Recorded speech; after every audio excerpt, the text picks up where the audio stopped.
ya kami perlu sampaikan bahwa pembentukan RUU KUHP ini tidaklah terburu-buru sama sekali. Bahkan kalau hitungannya ya, saya hitung waktu kita membentuk KUHP ini lebih dari 1 tahun. Lebih dari 1 tahun. Dimulai dengan 6 November 2024, saat itu kita menugaskan kepada Badan Keahlian Dewan untuk menyusun naskah akademik dan RUU. Baru 18 Februari 2025 RUU KUHP disahkan menjadi RUU usul dari DPR RI. 18 Februari itu juga surat Ketua DPR RI ke Presiden, ya, baru tanggal 19 Maret 2025 surat Presiden tentang penunjukan wakil pemerintah, 19 Maret 2025 juga surat Presiden tentang penunjukan wakil pemerintah, 8 Juli 2025 ya pembentukan Panja KUHP, kemudian Januari sampai November 2025 itu penyerapan aspirasi masyarakat ya secara luas ya sampai 140 orang. Kemudian 13 November pembahasan tingkat pertama RUU KUHP. Hadirin yang kami, intinya kalau RUU KUHP disahkan, polisi jadi bisa lakukan ini ke kamu tanpa izin hakim. Yang pertama, diam-diam menyadap, merekam dan mengutak-atik alat komunikasi digitalmu tanpa batasan soal penyadapan sama sekali. Kami perlu klarifikasi ya bahwa menurut pasal 135 ayat 2 KUHP yang baru, hal ihwal penyadapan itu tidak diatur sama sekali dalam KUHP, tapi akan kita atur di undang-undang tersendiri yang membahas soal penyadapan. Sejauh ini kalau dari pembicaraan lintas fraksi di Komisi 3, hampir semua fraksi, bahkan semua fraksi menginginkan penyadapan itu nanti diatur secara sangat hati-hati dan harus dengan izin ketua pengadilan. Yang kedua, hoax yang kedua disebut polisi bisa membekukan sepihak tabungan dan semua rekening online-mu. Kami perlu sampaikan bahwa menurut pasal 139 ayat 2 KUHP baru yang insya Allah ini akan kita sahkan, semua bentuk pemblokiran tabungan, kemudian data di drive dan lain sebagainya harus dilakukan dengan izin hakim ketua pengadilan. Yang ketiga, hoaxnya disebutkan polisi bisa mengambil HP, laptop dan data elektronikmu. Menurut pasal 44 KUHP baru yang akan kita sahkan ya, bahwa semua bentuk penyitaan itu harus dengan izin ketua pengadilan negeri. Jadi tidak benar. Lalu hoax yang keempat adalah polisi bisa menangkap, melarang, meninggalkan tempat, menggeledah, bahkan melakukan penahanan tanpa konfirmasi tindak pidana. Hal ini juga tidak benar ya, bahwa menurut pasal 93 dan pasal 99 KUHP baru, penangkapan, penahanan, penggeledahan harus dilakukan dengan sangat hati-hati dan berdasarkan minimal 2 alat bukti ya. Sementara penahanan nanti kita jelaskan diatur lebih rinci. Oke. Ya, baik, kita akan lanjutkan ya. Pertama-tama kita panjatkan puji syukur kehadirat Allah Subhanahu wa taala karena atas perkenannya kita bisa menghadiri rapat yang teramat penting ini ya. Rapat seperti ini mungkin bisa terlaksana pengesahan KUHP itu 40 tahun sekali. Mengingat KUHP yang ada sekarang itu telah berusia 44 tahun. Ya. KUHP baru menuju keadilan yang hakiki. Komisi 3 ya bersama rekan-rekan pemerintah mengucapkan syukur alhamdulillah atas telah selesainya pembahasan RUU tentang KUHP yang sangat dibutuhkan oleh seluruh penegak hukum di negeri ini yang akan ya mendampingi penggunaan KUHP. Ya, KUHP itu sebagai hukum material harus dilengkapi dengan hukum operasionalnya yaitu KUHP dan akan bersama-sama berlaku 2 Januari 2026. Bapak-bapak, ibu-ibu, ya, kami perlu sampaikan bahwa pembentukan RUU KUHP ini tidaklah terburu-buru sama sekali. Bahkan kalau hitungannya ya, saya hitung waktu kita membentuk KUHP ini lebih dari 1 tahun. Lebih dari 1 tahun. Dimulai dengan 6 November 2024, saat itu kita menugaskan kepada Badan Keahlian Dewan untuk menyusun naskah akademik dan RUU. Baru 18 Februari 2025 RUU KUHP disahkan menjadi RUU usul dari DPR RI. 18 Februari itu juga surat Ketua DPR RI ke Presiden ya, baru tanggal 19 Maret 2025 Surat Presiden tentang penunjukan wakil pemerintah 19 Maret 2025 juga Surat Presiden tentang penunjukan wakil pemerintah 8 Juli 2025 ya pembentukan Panja KUHAP.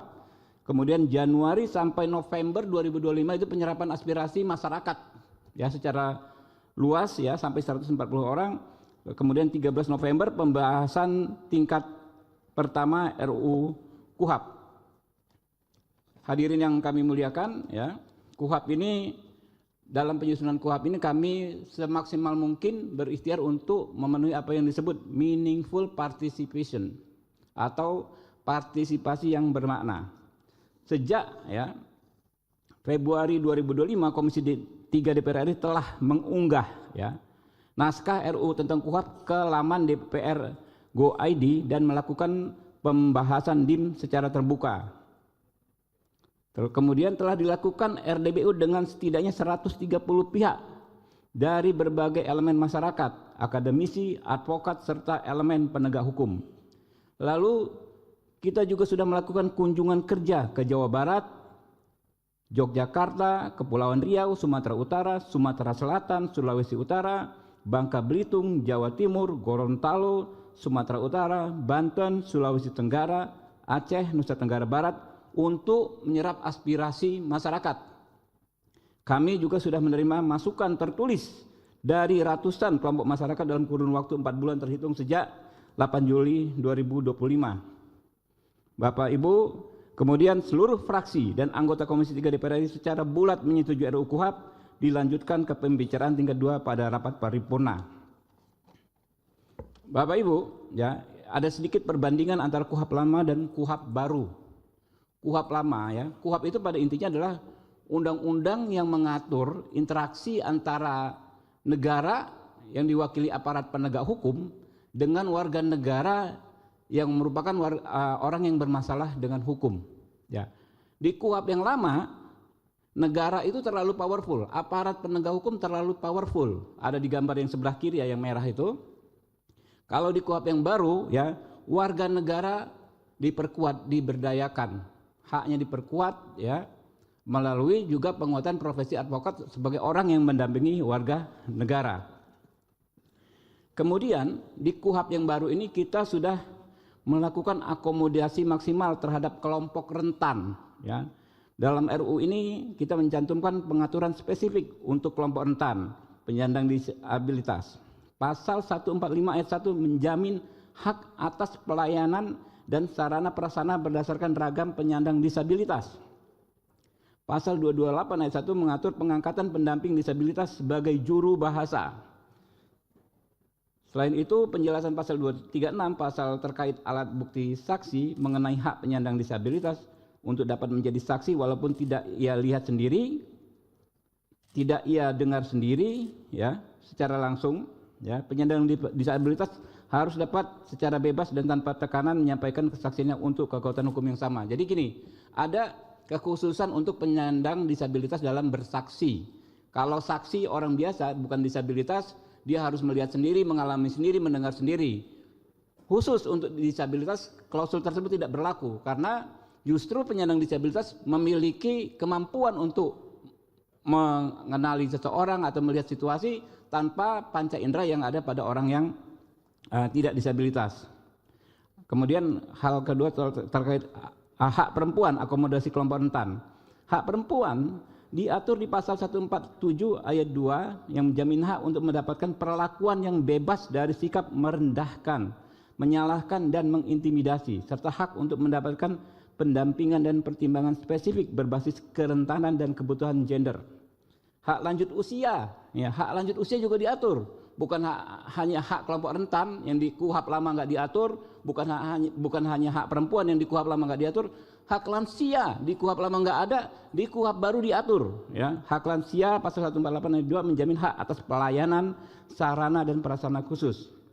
Selain itu terhadap kewajiban khusus bagi penegak hukum untuk melakukan asesmen sesuai dengan masukan masyarakat. Pasal 5 huruf D menyebut dan pasal 7 huruf N, penyidik diberi kewenangan untuk melakukan asesmen untuk mengupayakan rujukan bagi kebutuhan khusus perempuan dan kelompok rentan.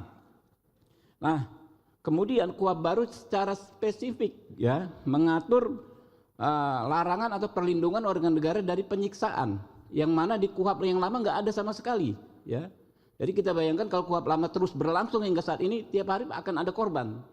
Makanya di KUHP baru disebut pasal 143 huruf M, hak saksi, pasal 144 huruf Y, hak korban secara tegas menjamin hak bebas dari penyiksaan, intimidasi, perbuatan tidak manusiawi yang merendahkan harkat dan martabat manusia selama proses hukum. Ini diusulkan dari Universitas Indonesia melalui saudara Taufik Basari.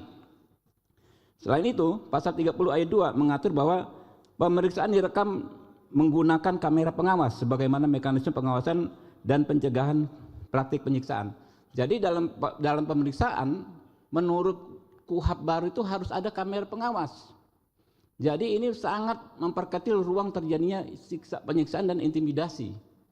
Yang mana aturan ini di KUHP lama tidak ada, gitu loh. Kita lihat beberapa kali kasus yang terungkap di Komisi 3 bahwa terjadinya kekerasan itu terungkap dari adanya kamera pengawas, gitu. Nah, berikutnya soal syarat penahanan. Di KUHP lama, ya, warga negara yang bermasalah dengan hukum bisa ditahan hanya dengan 3 kekhawatiran yang subjektif. Yang pertama, kekhawatiran menimbul tersangka atau terdakwa melarikan diri, kekhawatiran tersangka atau terdakwa menghilangkan alat bukti, kekhawatiran tersangka atau terdakwa mengulangi tindak pidana. Jadi hanya berdasarkan 3 kekhawatiran yang sifatnya sangat subjektif, seseorang bisa ditahan menurut KUHP lama. Kalau pengaturan di KUHP baru, maka pengaturannya lebih objektif. Ada 8 hal. Ya, penahanan dilakukan jika satu, terdakwa atau tersangka mengabaikan panggilan penyidik sebanyak 2 kali berturut-turut tanpa alasan yang sah. Ini kan objektif. Kedua, memberikan informasi yang tidak sesuai fakta pada saat pemeriksaan. 3, menghambat proses pemeriksaan. 4, berupaya melarikan diri. 5, berupaya merusak dan menghilangkan barang bukti. 6, melakukan ulang tindak pidana. 7, terancam keselamatannya atas persetujuan atau permintaan terdakwa sendiri. 8, mempengaruhi saksi untuk mengatakan kejadian yang tidak sebenarnya. Jadi di KUHP lama itu penahanan itu sangat subjektif, bisa seleranya penyidik saja, suka-sukanya. Di KUHP yang baru tidak, gitu loh. Itu perbandingannya. Syarat penahanan. Nah, kemudian bantuan hukum, ya. Secara spesifik di KUHP lama nggak ada soal bantuan hukum. Di KUHP baru diatur secara spesifik dan tegas. Pasal 142 huruf G menjamin hak tersangka terdakwa untuk mendapat jasa hukum atau bantuan hukum. Pasal 142 menjamin hak untuk memilih atau mendapatkan pendampingan advokat. Yang lalu jaminan hak tersangka, ya. Di KUHP lama, ya, hak tersangka sangat terbatas, hak untuk segera diperiksa, diberitahu sangkaan, didampingi penasihat hukum terbatas. Di KUHP baru, hak tersangka, hak untuk menolak memberikan keterangan, hak berkomunikasi yang lebih luas, hak salinan BAP, hak mengajukan keadilan restoratif, serta perlindungan khusus bagi kelompok rentan, penyandang disabilitas dan perempuan. Selain itu, RUU KUHP atau KUHP yang baru secara tegas menegaskan larangan penyiksaan, lalu memperlihatkan peningkatan standar fairness. Nah, ini yang penting. Berikutnya peran advokat. Ya, di KUHP yang lama, ya, seseorang warga negara yang berurusan dengan hukum baru bisa didampingi advokat ketika statusnya sudah menjadi tersangka. Jadi kalau dipanggil, ada seseorang dipanggil baru sebagai saksi, itu nggak wajib didampingi oleh advokat.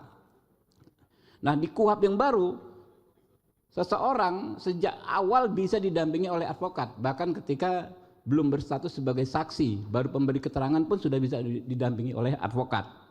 Nah, di KUHP lama juga aturannya seorang advokat itu hanya bisa duduk, mencatat dan mendengar, nggak bisa debat, nggak bisa berargumentasi.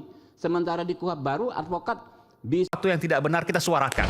Ya bagaimana semua terangin dia sedumu ini? Ini manusia pecundang yang sangat merugikan bangsa kita ini. Saatnya jadi member eksklusif di channel YouTube Official ID. Tantang lagi para nama sumpah di atas Al-Quran. Dia pengen masuk TV. Konten-konten premium yang tidak tayang di TV. Live interaction. Halo pemirsa Ayu, sini baru selesai. Emoji dan badge spesial. Reakses konten pilihan. Klik YouTube Official iNews. Join member hanya Rp10.000 per bulan.